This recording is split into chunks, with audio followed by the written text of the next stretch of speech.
The wind howls across a jagged fjord, its icy breath slicing through the air. Waves crash against towering cliffs, their spray glinting under a pale Nordic sun.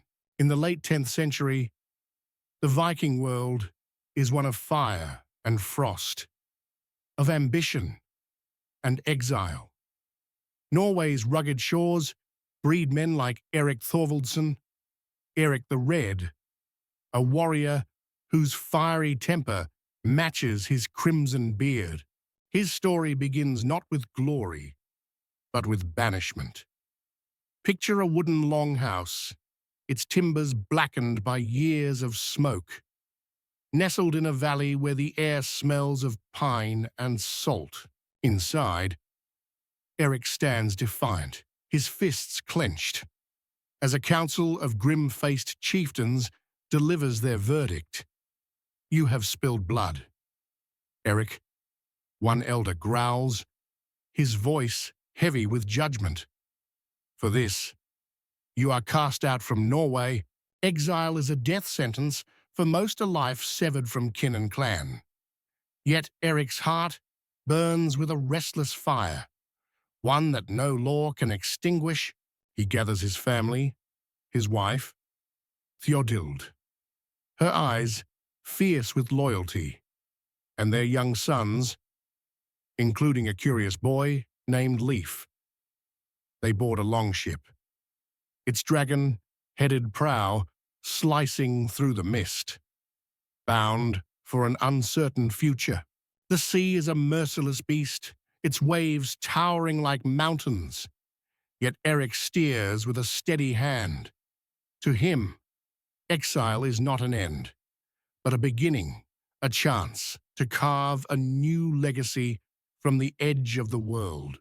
Imagine the scene: the longship creaks under the strain of the storm, ropes snapping taut, sails billowing like the wings of a great beast. Theodhild clutches Leif, whispering, "The gods are watching, my son." They favor the bold. Historical records, sparse but vivid, tell us Erik's journey led him to Iceland, a land of fire and ice, where volcanoes rumble and geysers hiss. The sagas passed down through generations describe Iceland as a haven for outcasts, a place where men like Erik could start anew. But Iceland is no paradise. Its soil is thin, its winters brutal. Picture Erik's new home, a turf-roofed longhouse, its walls sagging under snow, the air thick with the scent of dried fish and burning peat. Here, Erik's temper flares again. A dispute over livestock petty to us, but a matter of survival in this harsh land, ends in bloodshed. The Althing, Iceland's ancient assembly, convenes under a sky heavy with clouds. Erik Thorvaldsson, the law speaker, declares, "You are banished for 3 years." The crowd murmurs, some with pity, others with scorn. Erik's jaw tightens, but his eyes gleam with defiance.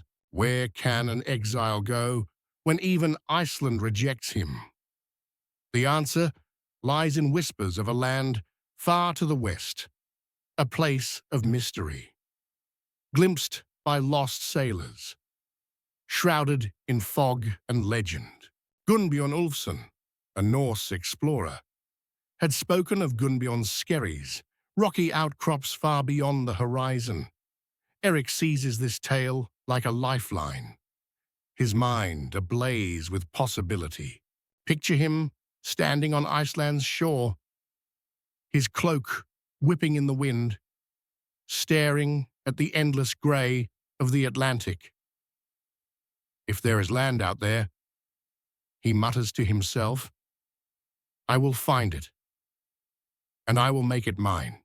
This is the Viking spirit, restless, unyielding, driven by a hunger for the unknown.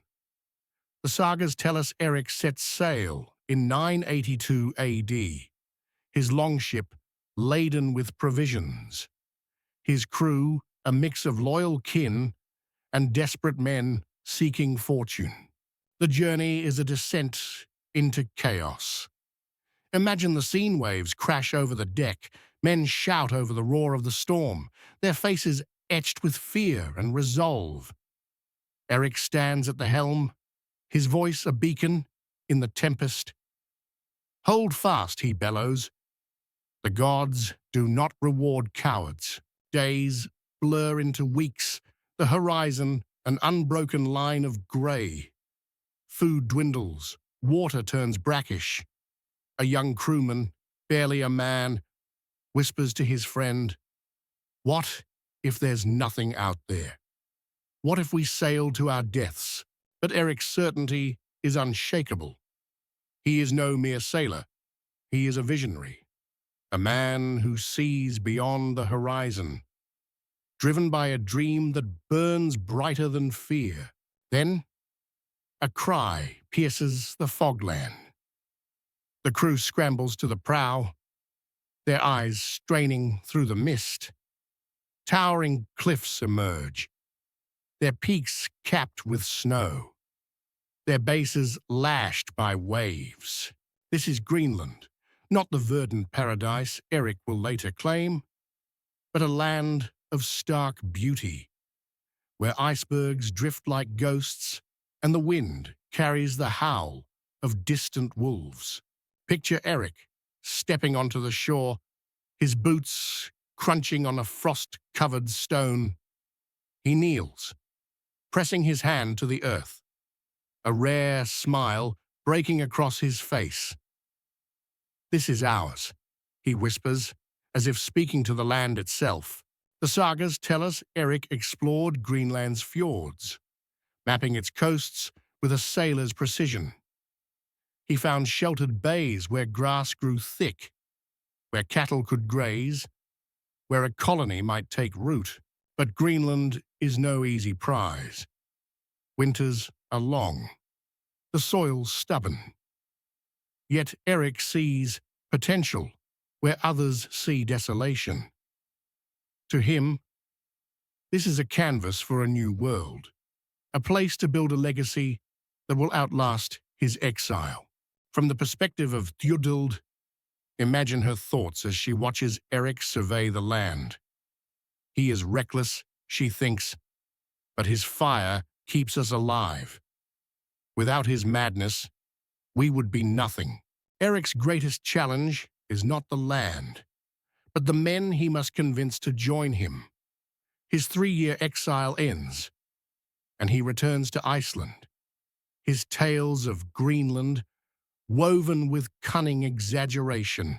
Picture him in a crowded mead hall, his voice booming over the crackle of the fire. "Greenland," he declares, slamming his fist on the table. "A land of endless meadows, where the sun never sets, where any man can be a lord." The crowd leans in, their eyes wide with greed and wonder.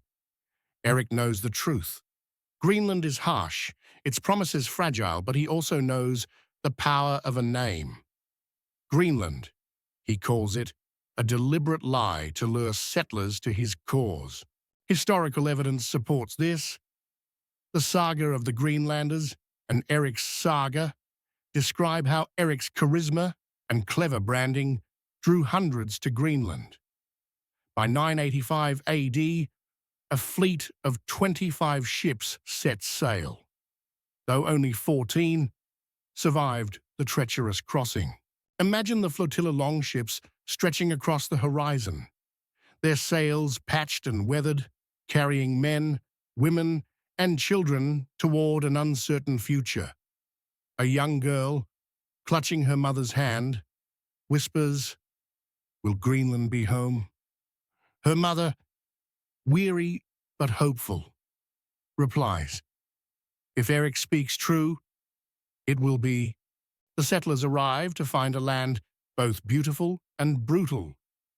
Picture their first winter snow piles high, the wind a constant scream, the longhouse lit only by flickering oil lamps. Erik, ever the leader, moves among them, his presence a spark of defiance. "We are Vikings," he tells them, his voice steady. "We do not bend to hardship. We conquer it." From the perspective of a settler, imagine his thoughts. Erik is a liar, but he is our liar. His dream keeps us from despair. This is the paradox of Erik the Red, a man whose flaws and ambition are inseparable, whose vision transforms a wasteland into a home. Greenland becomes a foothold in the unknown, a testament to Erik's will. But his story is only the beginning. His son, Leif Erikson, will inherit his father's restless spirit, his eyes set on a horizon even farther west, a land that will one day be called America.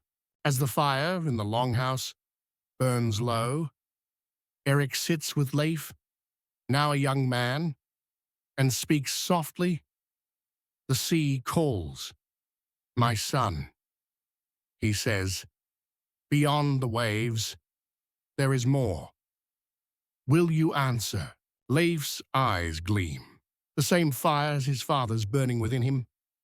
The stage is set for a new chapter, one that will carry the Viking spirit across the Atlantic toward a dream that will echo through history. But that tale is for another time. For now, let us linger in Greenland, where Erik the Red, exile and visionary, has forged a new world from the ashes of his past. What drove Erik to defy the odds? Was it pride, desperation, or something greater? A need to prove that even the banished can become legends. As we leave this chapter of ice and ambition, consider this: the unknown is not a void to fear, but a canvas to shape. Erik's story challenges us to ask, what horizons are we too afraid to chase? This is but the first thread in a tapestry of adventure. Let us now turn to Leif Erikson, whose courage will carry us beyond Greenland to the shores of a new world, where the Viking spirit will meet its greatest test.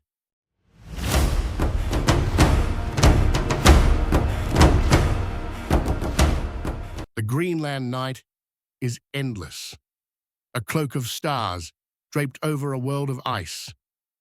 In a longhouse, glowing with the flicker of oil lamps, a young man sits, his eyes tracing the shadows on the wall. This is Leif Erikson, son of Erik the Red, heir to a legacy forged in exile and ambition. The year is 999 AD, and the Viking world teeters on the edge of change. Greenland's fjords, carved by ancient glaciers, echo with the creak of longships and the lowing of cattle.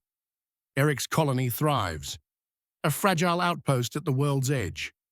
But Leif's heart stirs with a restless hunger. His father's tales of conquest, of defying banishment to claim a new land, burn in Leif's blood. Yet Leif is different. His mind torn between the old Norse gods and the whispers of a new faith from the south. Picture the scene: a windswept hill overlooking the settlement, where Leif stands alone, his cloak snapping in the gale. The sea stretches before him, a vast, unyielding mystery, calling him as it once called his father.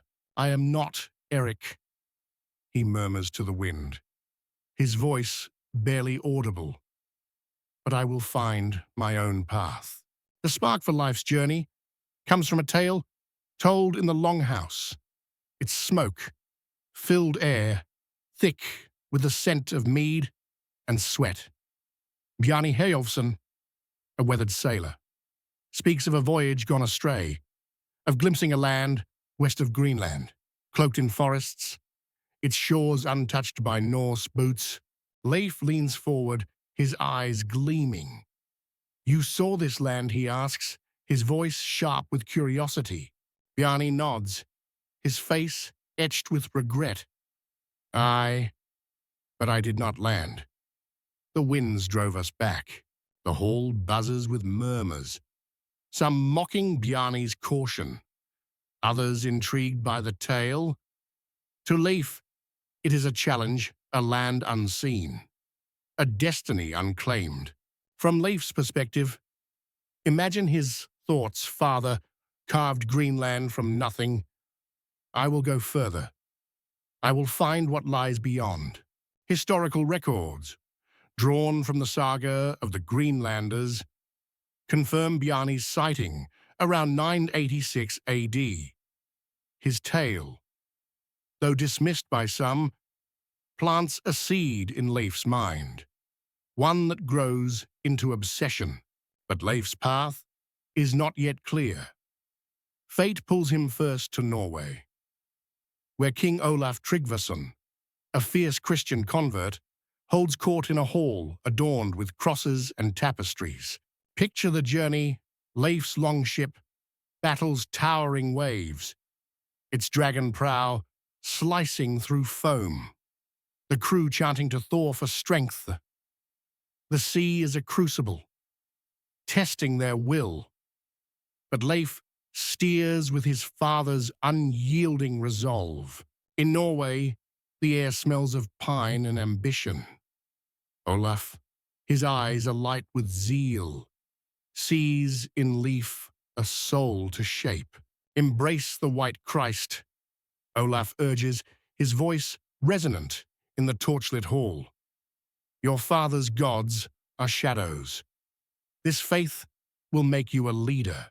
Leif hesitates, his heart torn. Thor's hammer hangs heavy at his chest.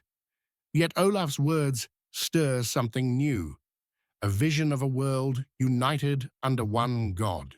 Imagine Leif kneeling before a wooden cross, his hands trembling as he accepts baptism. I do this for my people, he thinks, but the old gods still watch. The saga of Erik the Red notes Leif's conversion, a pivotal moment as Christianity creeps into the Norse world. By 1000 AD, Leif returns to Greenland, his ship laden with priests and a new mission to spread the faith. But the sea's call is stronger than any sermon. Bjarni's tale haunts him, the promise of a new land burning brighter than Olaf's cross. Picture Leif in Greenland's harbour, inspecting a longship, its timbers weathered but strong. He runs his hand along the hull, his mind racing with plans. I will find this land, he tells his sister, Freydis, her eyes fierce like their father's. She smirks, half mocking. You chase dreams, Leif, but if you find it, claim it for us all. Leif assembles a crew, 35 men, a mix of Greenland's boldest and most desperate. Among them is Turka, a German thrall raised in Erik's household, his loyalty to Leif unshakable. Imagine the crew's perspective. A young sailor, barely 20, grips his oar, his stomach knotted with fear. Leif is Erik's son, he thinks. But what if Bjarni's land is a lie? What if we sail to nothing? The departure is a spectacle. Picture the scene. Longships line the fjord, their sails catching the dawn's light, women and children waving from the shore. Thjodhild, Leif's mother, watches with pride and dread. Return to us, my son, she whispers, her voice lost in the wind. The saga tells us Leif sets sail around 1000 AD, his course uncharted, guided only by Bjarni's vague directions and his own instinct. The Atlantic is a merciless foe, its storms relentless, its fogs blinding. Imagine the voyage waves crash over the deck. Men bail water with frozen hands, their breath clouding in the frigid air. Leif stands at the helm, his face set like stone. "Keep faith," he shouts over the gale. "The land is near. I feel it." Days stretch into weeks, the horizon empty, the crew's morale fraying. Picture a tense moment. Two sailors argue, their voices rising. "We're lost," one snaps. "Leif's led us to our graves." Leif overhears, his jaw tightening. He strides to the prow, his presence silencing the dissent. "Cowards die forgotten," he says, his voice low but fierce. "We sail for glory. Who's with me?" The crew roars in response, their fear drowned by Leif's fire. From Turka's perspective, imagine his thoughts. He is young, but he has Erik's strength. "I'd follow him to the world's end." Then, a cry breaks the monotony. Land. The fog parts, revealing a rocky shore, its cliffs stark against a grey sky. This is not the forested paradise of Bjarni's tale, but a barren place Leif names Helluland, likely modern Baffin Island. Picture the crew scrambling ashore, their boots crunching on frost-covered stone. They find no trees, no game, only wind and desolation. Leif's eyes narrow, his mind racing. "This is not the land," he says to Turka. "We go further."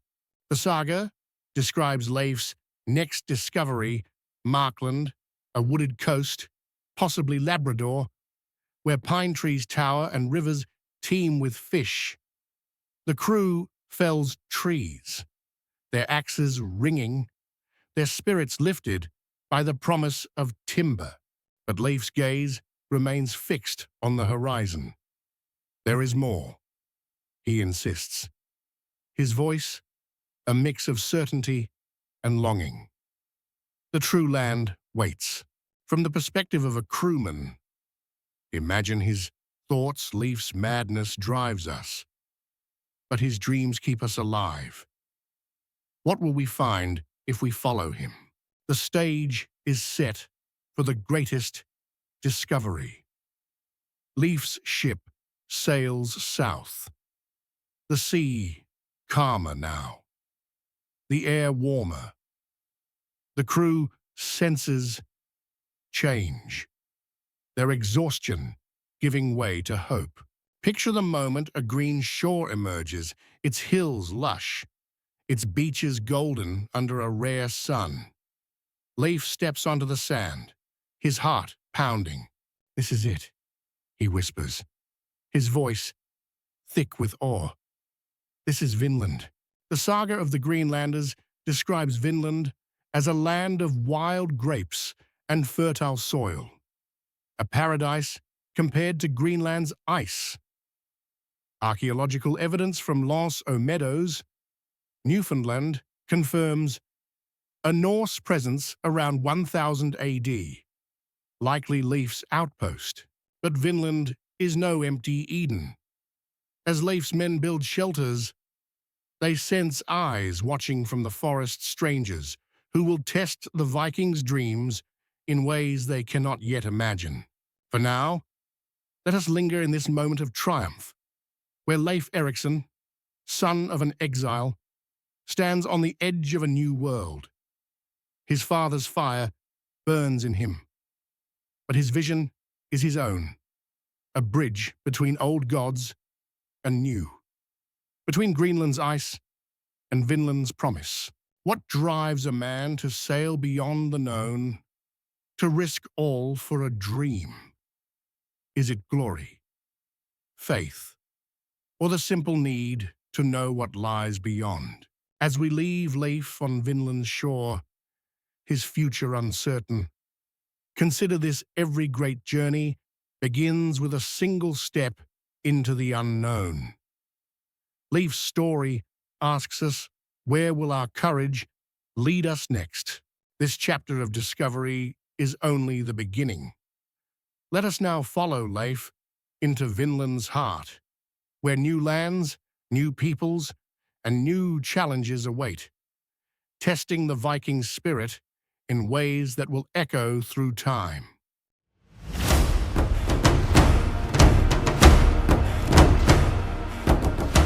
The sun rises over Vinland, its golden light spilling across hills, thick with grass and wildflowers. A gentle breeze carries the scent of pine and salt, mingling with the distant rush of a river. It is the year 1000 AD, and Leif Erikson stands on a new shore, his boots sinking into soft earth, his heart pounding with triumph. This is Vinland, a land of promise. Unlike the icebound fjords of Greenland or the barren rocks of Helluland, picture the scene: Leif's longship rests on the beach, its dragon prow gleaming in the dawn. His crew, 35 men, hardened by the sea, unload timber and tools, their laughter echoing through the morning air. Leif surveys the land, his eyes bright with possibility. This is no mere outpost. He thinks, this could be a new home for our people. The saga of the Greenlanders describes Vinland as a paradise, with wild grapes, fertile soil, and rivers teeming with salmon. Archaeological evidence from Lanceau Meadows, Newfoundland, confirms a Norse settlement here, likely Leif's, with turf-walled houses and a forge. But Vinland is not empty. From the forest's edge, unseen eyes watch, curious, wary, and ancient. These are the Skraelings, the land's first people. Their presence, a mystery Leif cannot yet fathom. Imagine the first days the Vikings felled trees, their axes ringing through the forest, their voices raised in old Norse songs. They build shelters, their walls of sod and timber rising against a backdrop of rolling hills. Turka, the German thrall, wanders the woods, his face lit with wonder. He returns at dusk, clutching a handful of small, dark fruits. Grapes, he cries, his accent thick. This land is blessed. Leif tastes the fruit, its sweetness sharp on his tongue. Vinland, he declares, the name, a tribute to this bounty. We will call it Vinland. The crew cheers, their spirits soaring. From a young sailor's perspective, imagine his thoughts. Leif was right. This land could make us rich, make us legends. But the sagas hint at challenges beneath the surface. Vinland's summers are warm, but its winters loom, and the land's resources are finite. Leif, ever the leader, organizes his men with care. Picture him standing before the camp, his cloak dusted with sawdust, his voice steady. We explore, we build, we thrive. He tells them, but we stay vigilant. This land is not yet ours. Historical context deepens the scene. The Norse, masters of the sea, are strangers to Vinland's forests and rivers. Their tools, iron axes. Woolen sails are advanced, but their numbers are few. Their supplies limited. From Theodhild's perspective, Far away in Greenland, imagine her prayers, Leif carries our hopes. May the White Christ or the old gods guard him. The first encounter with the Skraelings comes without warning. Picture the moment: a Viking scout, fishing by the river, freezes as figures emerge from the trees, men with dark hair, clad in furs, their faces painted with ochre. The scout raises his hand, his heart racing. Peace, he calls. His Norse words, meaningless to them. The Skraelings pause, their eyes narrowing, then vanish into the forest. Leif hears the report, his jaw tightening. They are not foes yet. He tells his men, but we must be ready. Imagine the Skraeling's perspective. A hunter, crouching in the brush, watches the newcomers. Their ships are like great birds, he thinks. Their blades gleam like stars. Are they gods or invaders? The sagas describe early trade, Norse milk and cloth for Skraeling furs, but tension simmers. One day, a misunderstanding sparks conflict. Picture the chaos: a Skraeling reaches for a Viking axe, curious, not hostile. The Viking, startled, draws his sword. Shouts erupt, arrows fly, and blood stains the earth. Leif rallies his men, his voice cutting through the din. Back to the camp, shields up. The skirmish is brief, but it leaves a shadow. From a crewman's perspective, imagine his fear. This land is bountiful, but it fights back. How long can we hold it? Winter descends, its cold biting through the Vikings' woolen cloaks. Picture the camp snow piles against the turf walls. The fires glow, barely warming the men huddled inside. Food dwindles, fish and game are scarce. The grapes long gone. Leif paces, his mind racing. We came for glory, he thinks, but survival is our battle now. Historical evidence suggests the Norse struggled in Vinland. Lance o' Meadows shows signs of brief occupation, not a permanent colony. The distance from Greenland, 2,000 miles by sea, made resupply near impossible. Yet Leif's resolve holds. Picture him addressing his men, his breath clouding in the frigid air. We are Vikings, he says, his voice fierce. This winter will not break us. One night, Tyrker tells a tale by the fire, his eyes distant. In my homeland, men dreamed of new worlds, he says. You, Leif, have found one. Do not let it slip away. The men nod, their faces etched with determination. From Leif's perspective, imagine his thoughts. I am no king, but I must be their strength. Vinland is our test. Spring brings relief. Green shoots pierce the snow. Fish return to the rivers. But the Skraelings remain. Their presence a constant weight. Picture a tense meeting. Leif faces a Skraeling leader, their gestures bridging the gap of language. We mean no war, Leif says, offering a bolt of red cloth. The leader accepts, his eyes unreadable. This land is vast, he replies through signs, but it is ours. The sagas note such exchanges. Fragile truces born of necessity. Yet the Vikings' foothold is tenuous, their numbers too few to hold Vinland against resistance or time. Leif knows this. Picture him standing on a cliff, the sea stretching toward Greenland, his heart heavy. Vinland is real, he thinks, but it is not yet ours. Perhaps it never will be. The decision to leave is wrenching. Picture the final day, the longship loaded, the camp abandoned, its turf walls already blending into the earth. The crew rows in silence, Vinland fading into the mist. From a Skraeling's perspective, imagine their relief. The Starblade men are gone. The land is ours again. Yet they keep the red cloth, a relic of a strange encounter.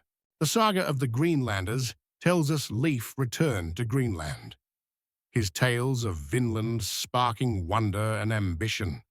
Lanceau Meadows, excavated in the 1960s, holds proof. Norse nails, a bronze pin evidence of a dream that touched America 500 years before Columbus. But Vinland's story is not one of conquest. It is a tale of courage, of reaching beyond the known, only to find that some dreams are too vast for one lifetime. As we leave Leif sailing home, his ship cutting through the waves, consider this. What does it mean to find a new world, only to let it go? Is it failure?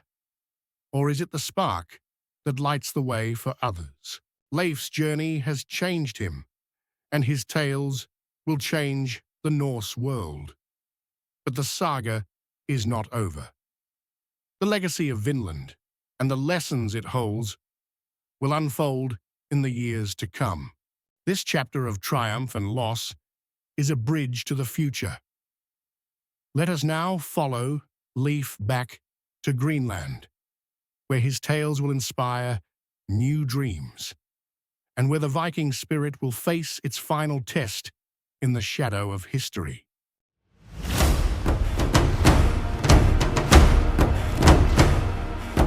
The Greenland fjord glimmers under a pale autumn sun, its waters reflecting the jagged peaks above.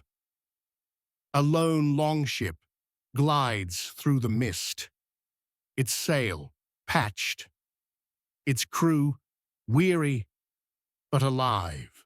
It is 1001 AD, and Leif Erikson has returned from Vinland, his heart heavy with triumph and loss. The tales he carries of wild grapes, vast forests, and fleeting clashes with the Skraelings burn brighter than the fire in his father's longhouse. Picture the scene: the ship beaches on Greenland's rocky shore, the crew leaping into the shallows, their faces etched with relief. Women and children rush forward, their voices a chorus of joy and questions. Leif steps onto the land, his boots crunching on frost-kissed stones. "We found it," he calls, his voice strong but tinged with something unspoken. "We found Vinland." The crowd roars, their cheers echoing through the fjord. From Theodild's perspective, imagine her pride.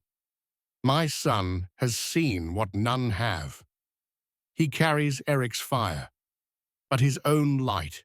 Inside the longhouse, Erik the Red waits, his once mighty frame bent by age, his red beard streaked with gray. The air smells of smoke and dried fish, the walls adorned with shields and woven tapestries. Leif kneels before his father, his eyes steady.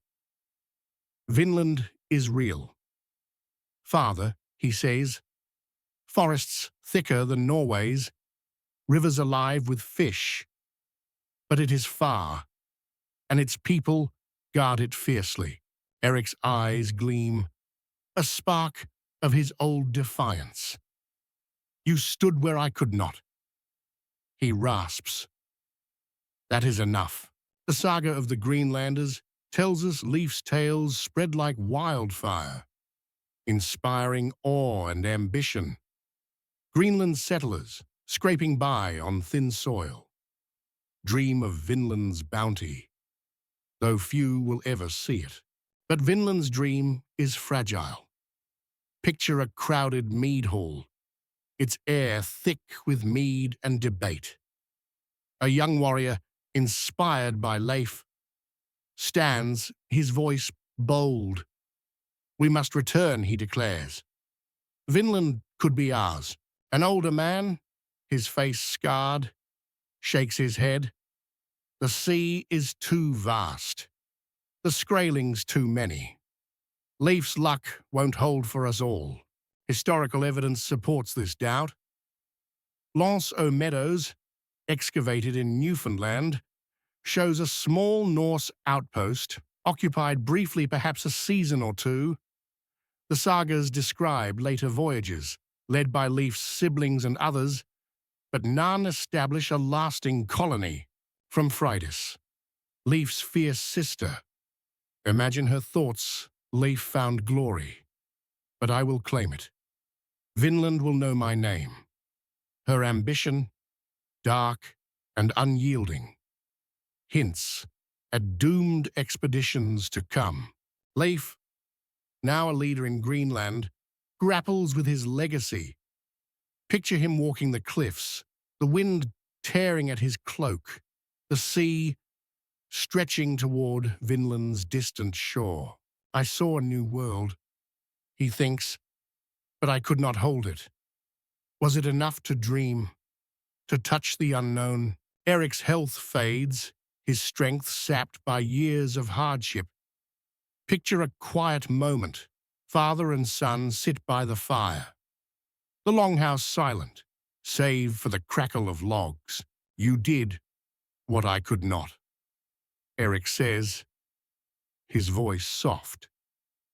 "The gods, or your Christ, chose you for this." Leif grips his father's hand, his throat tight. "You gave me the courage, Father. Greenland was your Vinland." Erik dies soon after. His passing marked by a simple cairn overlooking the fjord. The sagas note his death around 1003 AD, a quiet end for a man who defied exile to build a new world. From a settler's perspective, imagine their grief. Erik was our fire. Without him, Greenland feels colder.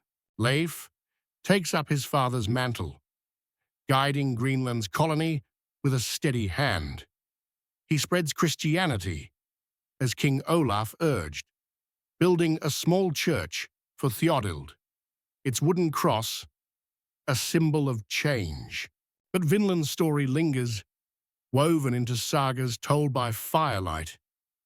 Picture a winter night, the longhouse packed, a skald chanting Leif's tale across the sea, where the sun warms the earth. Leif found Vinland, a land of endless summer. Children listen, wide-eyed, their dreams stretching beyond Greenland's ice. From a monk's perspective, centuries later in medieval Europe, imagine his wonder. These Norsemen sailed to a new world, their tales preserved in ink. Could such a place exist? Historical context enriches the tale. The saga of Erik the Red and saga of the Greenlanders, written in the 13th century, preserve the Norse voyages, likely based on oral traditions. Lance Meadows, discovered in the 1960s, holds tangible proof: iron nails, a bronze pin evidence of a Norse foothold in America 500 years before Columbus. Some scholars suggest Columbus heard rumors of Vinland through Irish monks or Norse traders, a faint echo guiding his own journey. Though unproven, the idea underscores the Vikings' reach. Their stories rippling through time, Vinland's failure as a colony is no failure of spirit. Picture Leif, now older, standing by Erik's cairn, his eyes on the horizon. "We touched the new world," he thinks. "That spark will burn long after I'm gone." The sagas tell of later attempts Fridas's violent expedition, Thorfinn Karlsefni's failed settlement, but Vinland remains a dream. Too distant, too contested. Greenland's colony, too, will fade. Its last Norse traces lost by the 15th century. Yet the Viking legacy endures. Their voyages prove the power of courage, of daring to sail beyond the known. Even if the prize slips away, what can we learn from Erik and Leif? These men who chased horizons, others feared. Their story offers lessons for our own lives, as timeless as the sea they sailed. First, embrace the unknown. Erik faced exile. Leif faced uncharted seas. Yet both turned fear into opportunity. When life casts you out, or when the path ahead is unclear, step forward with boldness. Second, resilience defines success. Vinland was no lasting home, but Leif's journey reshaped the Norse world, inspiring tales that outlived him. Failure is not the end. It is the seed of something greater. Third, vision inspires others. Erik's Greenland, Leif's Vinland. These were dreams that drew men and women to new shores. Share your dreams, however wild, and watch them light the way for others. Picture yourself on a modern shore. The horizon vast before you. What is your Vinland, your uncharted dream? A new career, a bold idea, a journey to somewhere unknown. Like Leif, you may not hold the prize forever. Like Erik, you may face setbacks that test your fire. But the act of reaching, of daring to chase the unknown, is what makes a life legendary. As we leave Greenland's fjords, where Erik's cairn stands and Leif's tales echo, let their story stir your own. The world is wide, its horizons endless. Where will you sail next? This saga of ice, sea, and ambition has reached its end. But its lessons linger, calling us to our own voyages, our own Vinlands, wherever they may lie.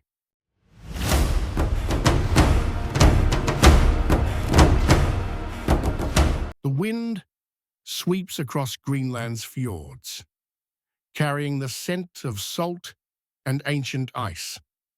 A lone raven circles above, its cry piercing the silence of a world that remembers Erik and Leif. It is 1010 AD, and the Norse colony clings to life. Its turf-roofed longhouses huddled against the cold.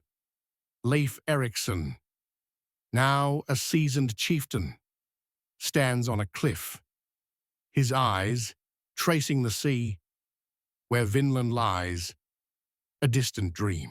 The sagas of Erik the Red and Leif Erikson have spread through Greenland and Iceland, told by skalds in smoky halls. Their tales of exile, discovery, and a new world ignite to the imaginations of men and women, bound by frost and hardship. Picture the scene. A Greenland longhouse glows with firelight, its air thick with the aroma of roasted mutton. A skald, his voice rich and rhythmic, chants of Leif's voyage. To Vinland he sailed, where grapes grow wild, where the sun warms the earth. Children listen, their faces alight with wonder. An old woman, her hands gnarled from years of weaving, whispers to her grandson, "Leif saw what we cannot. His courage lives in you." From Leif's perspective, imagine his thoughts. Vinland was my triumph, but its story is greater than me. It belongs to those who hear it. who dream of what lies beyond. Historical records, sparse but vivid, tell us the Norse continued to speak of Vinland, the saga of the Greenlanders, and saga of Erik the Red, written centuries later, preserve these tales, blending fact with myth. Lance O'Meadows, unearthed in Newfoundland, holds proof a Norse outpost. Its iron nails and hearths a testament to Leif's journey. But Vinland's dream fades. Picture a later expedition, led by Thorfinn Karlsefni, Leif's kinsman, his ships heavy with settlers, battle storms to reach Vinland's shores. The saga describes their hope fields to till, timber to fell, a new life free from Greenland's ice. Yet the Skrælings, fierce and numerous, resist. Picture a tense standoff. Thorfinn offers cloth, his hands steady. A Skræling warrior, his bow raised, replies through signs. This land is not yours. Clashes follow. Blood spilled on Vinland's green hills. Thorfinn's colony falters, its people retreating to their ships. From a settler's perspective, imagine their despair. We dreamed of a home, but this land fights us. Leif's paradise is a lie. The sagas confirm these failures. Vinland's distance, 2,000 miles by sea, and the Skrælings' resistance prove too great. By 1020 AD, the Norse abandon their foothold, leaving only ruins to mark their presence. Yet the story of Vinland does not die. Picture Iceland, decades later, where a monk scratches Leif's saga onto vellum, his quill trembling with awe. These Vikings sailed beyond the world's edge, he thinks. Their courage humbles us. Historical context deepens the tale. The Norse sagas, preserved in medieval manuscripts, reach Europe's courts and monasteries. Some scholars argue their tales, carried by traders or Irish monks, may have reached Christopher Columbus, planting a seed for his 1492 voyage. Imagine Columbus in a Genoese tavern, his ear catching a sailor's tale far north. Men of the sea found a land of forests. Long before our time, Columbus, his eyes alight, murmurs, "If they found it, so can I." Though unproven, this connection underscores the Vikings' reach. Their voyages, etched in saga and stone, prove the human hunger for the unknown, a spark that burns through centuries. In Greenland, Leif grows old, his hair grey, his hands scarred from years at the helm. Picture him teaching his sons, their faces eager, in the shadow of Theodild's church. The sea is vast, Leif tells them, his voice steady. It holds worlds we cannot yet see. Never fear its call. From a young boy's perspective, imagine his awe. Father sailed to Vinland. One day, I'll sail farther. Greenland's colony, too, faces its end. By the 15th century, climate shifts and isolation choke its lifeline. Picture the last Norse settler standing by a crumbling longhouse, the fjord silent. Erik's dream held us, she thinks, but the ice claims us now. Archaeological evidence, abandoned farms, empty graves confirms Greenland's fall. Yet the Norse spirit, carried in sagas, lives on, inspiring explorers from Magellan to modern astronauts. What does this mean for us? Living in a world of maps and satellites, Erik and Leif's saga offers lessons as vital now as they were 1,000 years ago. First, dare to dream beyond the visible. Erik saw a home in Greenland's ice. Leif a world in Vinland's shores. Your next step, whether a new job, a creative pursuit, or a personal challenge, is your horizon. Chase it. Second, accept that not all dreams endure. Vinland slipped from the Norse, but their attempt reshaped history. Failure is not defeat. It is the courage to try. The story you leave behind. Third, inspire through your actions. Leif's tales lit fires in hearts across generations. Live boldly, share your journey, and others will find their own paths. Picture yourself at a crossroads, the future uncertain, the past a guide. Erik faced exile. Leif faced the sea. Yet both forged legacies that echo today. What will your legacy be as we leave the Norse world, its fjords fading into memory? Let their story be your spark. The unknown is not a void. It is a challenge, a call to sail, to dream, to become. The saga of Erik and Leif has woven its final thread, but its lessons are yours to carry. Wherever your horizon lies, let their courage guide you, and let your own story begin.